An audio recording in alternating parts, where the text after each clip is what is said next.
Why it was important for me to finally realize, stop being all these fake people I used to be, stop being afraid.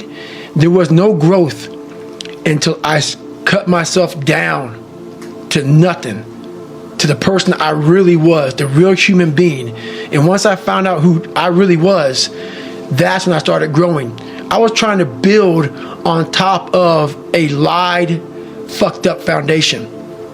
You can't build a house on a fucked up foundation. So I had to get down to the actual mineral soil of who I was, and that's when you can start real growth.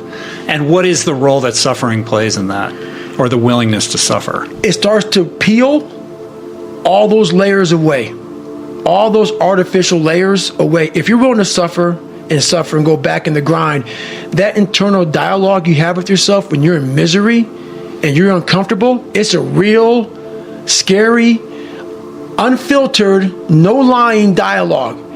Man, I'm not going deep into the cellar of my mind and fixing the foundation of my soul. My soul is broken. But I knew I could fix it, but I was afraid to go back. I was afraid to face the demons of my life, because you start lying.